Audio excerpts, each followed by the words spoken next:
안녕하세요. 안창남을 발표하게 된 황지윤입니다.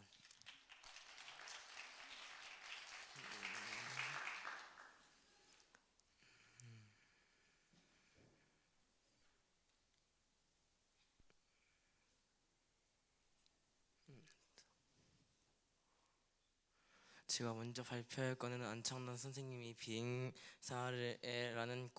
비행사가 되기 전 탄생부터 그 꿈을 가지게 된 꿈을 갖고 이루는 과정과 안창남 선생님이 독립운동가 그 후의 최후에 대해서 발표하겠습니다. 먼저 안창남 선생님의 탄생부터 발표하자면 안창남 선생님은 1901년 3월 19일부터 4월 20일까지 1930년 4월 2일까지 사셨으며 한국의 비행사이자 독립운동가이십니다. 안창남 선생님은 1901년 한성부 반송방 지하의 평동에서 태어났으며 1911년에는 미동 보통학교에 입학하셨고 그 다음 휘문고 등 보통학교에 진학하셨습니다. 하지만 1915년도에는 다 그만두셨습니다.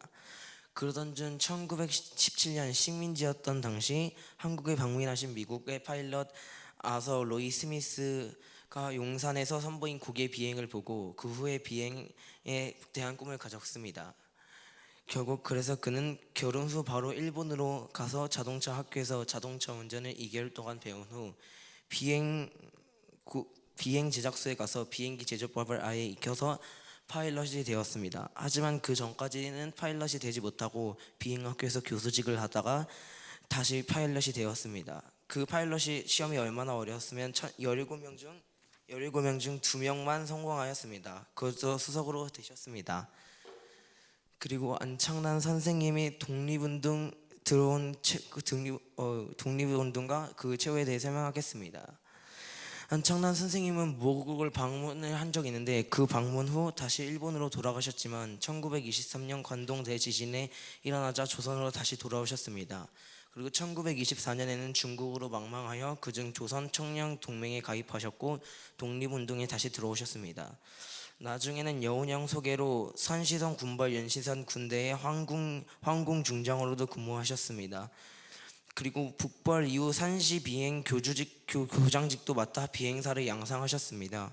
하지만 1928년에는 도안독립공명단이라는 비밀 항일 조직도 결성하였습니다. 하지만 중원대전이 발발하기 전 1930년 4월 산시 비행학교에서 비행교육을 하던 중 비행기 추락사고로 돌아가셨습니다. 만약 그 사고로 사망하지 않았다면 3일 뒤 장제스에 대항하여 반란을 일으켰던 상태여서 장제스 중앙군과 교전을 펼쳤을 것입니다. 그리고 사시는 산시성 산도 타이안시에 묻혔고 민국 제3지단 항공학교에서 특별비행교관 안군창 남지뷰라는 비서까지 세워졌었지만 1965년까지 있었지만 안타깝게도 중국의 문화 대혁명이 일어나면서 홍위병의 공격으로 다 산산조각이 나왔습니다. 저라면 돈을 많이 벌던 안정적인 직업인 비행사를 계속했을 것 같은데 안창남 선생님은 위험하지만 독립운동을 계속하신 것이 대단하다고 느꼈습니다. 감사합니다.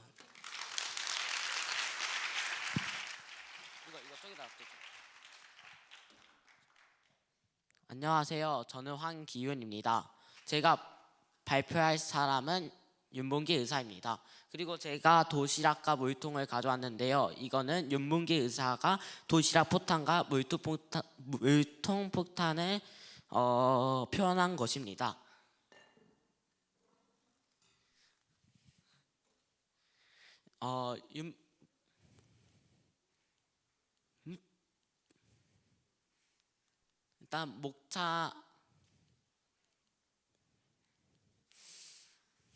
일단 목차는 윤봉기 의사의 간단한 소개와 윤봉기 의사가 한 일, 그리고 그 외 사건으로 이루어져 있습니다.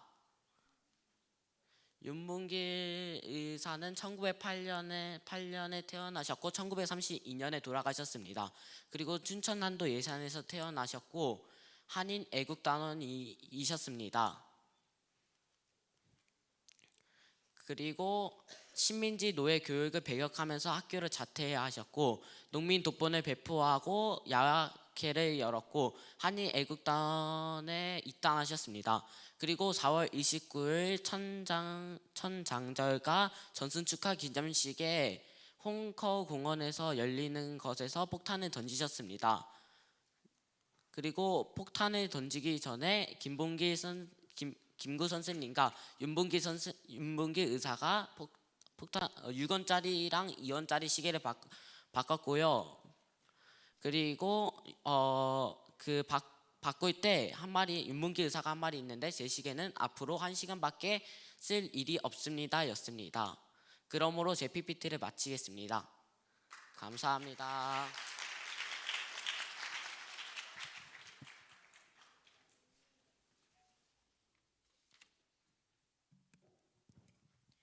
안녕하세요. 청재학당 6학년 정지율입니다. 저는 나폴레옹에 관해 발표하겠습니다.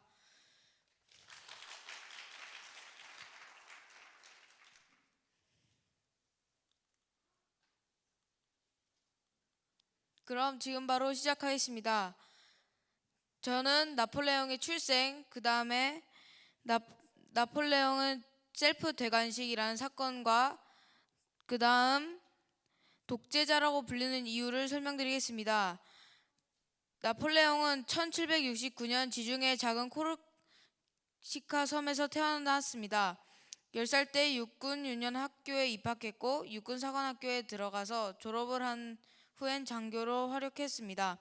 나폴레옹은 대프랑스 동맹과의 전투에서 공적을 세우며 전쟁의 신이라고 불렸습니다. 그리고 1977년 쿠데타로 권력을 장악하고 5년 뒤엔 황제에 즉위했습니다. 이때 황제에 즉위할 당시 아까 말씀드렸던 것과 같이 두 번째 셀프 대관식, 나폴레옹은 셀프 대관식을 하며 교황을 무시하고 자기가 스스로 왕가를 쓰며 자기만 황제가 될 수 있다고 자만을 했습니다. 또한 세 번째, 나폴레옹의 독재자로 불리는 이유, 첫 번째는 나폴레옹을 비하하는 말이나 자신에게 나쁜 말을 하면 바로 체포하였고, 두 번째 20명 이상 모임을 금지했고 신문사 등 언론 통제, 카페에 비밀 경찰을 심어놓는 등의 행위를 하였습니다. 그리고 나폴레옹은 이 모든 것이 시민들 스스로 원해서 했다고 자신이 통제한 것이 아니다 라고 주장하면서 거짓 이미지 그림을 보여주기도 했습니다. 그러나 이렇게 승승장구하던 나폴레옹은 결국 워털로 전투에서 월링턴에게 처참하게 패배한 후 대서양의 외딴 섬 세인트로 귀환가서 1821년에 세상을 떠났습니다. 그리고 나폴레옹이 한 말 중 가장 유명한 말이 있습니다. 바로 저게 PPT에 보이는 것과 같이 내 사전에 불가능은 없다입니다. 저는 이 말을 성경에서 찾았습니다. 바로 내게 능력 주시는 자 안에서 내가 모든 것을 할 수 있으니라. 빌립보서 4장 13절 말씀입니다. 저는 이 말씀을 붙들고 살아가고 싶습니다. 이상 들어주셔서 감사합니다.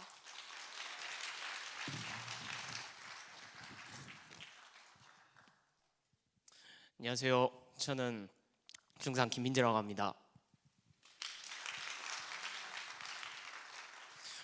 제가 소개해드릴 인물은 바로 언더우드 선교사인데요. 제가 이 의상을 잘 보면 연세대학교 이게 과잠바예요. 이게 오늘 발표를 잘 들어보시면 제가 이걸 왜 입고 나왔는지 아시게 될 겁니다. 발표 시작하겠습니다.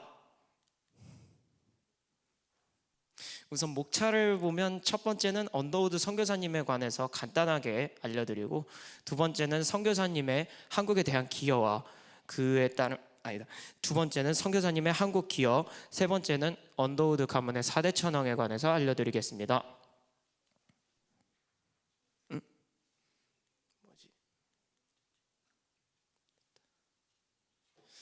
첫 번째로 언더우드 선교사님에 관해서 설명드리겠습니다.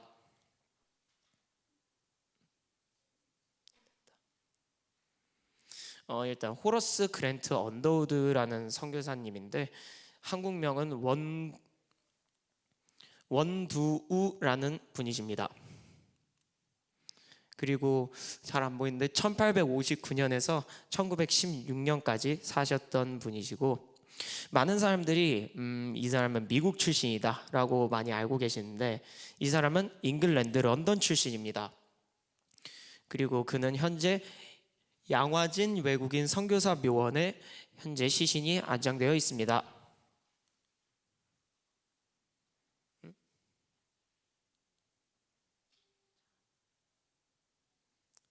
넘어가죠. 두 번째로 선교사님의 한국에 대한 기여에 대해서 설명드리겠습니다. 저는 이 선교사님의 한국에 대한 기여를 4가지 키워드로 나눴는데요. 첫 번째는 교회 설립, 두 번째는 성서 번역, 세 번째는 대학 설립, 네 번째는 고아원 설립, 이렇게 4가지 키워드로 나눠봤는데요. 첫 번째 키워드 교회 설립은 세문안교회를 설립을 하셨습니다. 그리고 교회를 설립하면서 성서도 같이 번역했는데, 이때 당시에 마가복음이 한글로 번역되지 않은 시대였는데 언더우드 선교사님께서 한글로 번역을 해주셨습니다.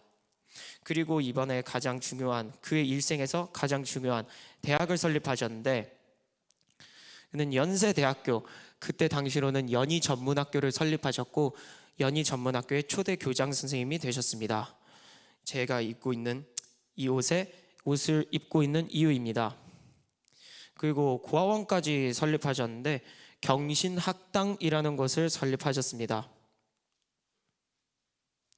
그리고 이 모든 말을 요약해서 연표를 정리해봤는데 1859년에 잉글랜드 런던에서 출생하셨고 1885년에 처음 조선에 입국하여 조선에서 선교활동을 시작하셨고 세문안교회와 경신학당을 이때 설립하였습니다. 그리고 1915년 우리나라 최초의 기독교 대학인 연세대학교를 설립하셨고 1917년에는 미국 뉴저지주 애틀랜틱 시티에서 조선을 구하고 천국으로 가셨습니다. 그리고 돌아가신 다음은 시신은 서울 양화진 외국인 선교사 묘지에 안장되어 있습니다. 그리고 이 언더우드 가문의 후손이 3명이 있는데 제가 4대 천왕이라고 표현한 것입니다.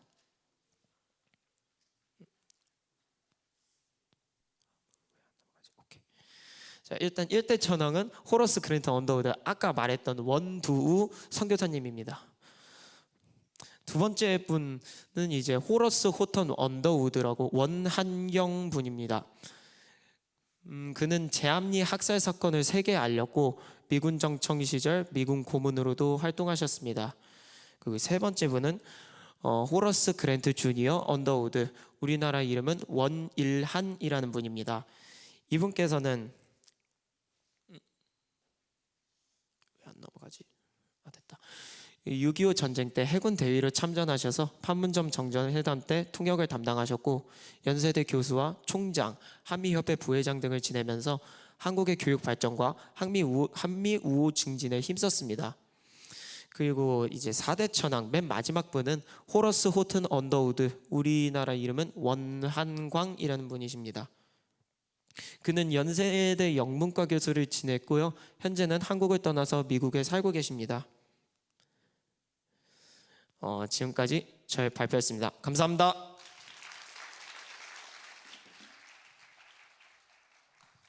전체 차렷 경례.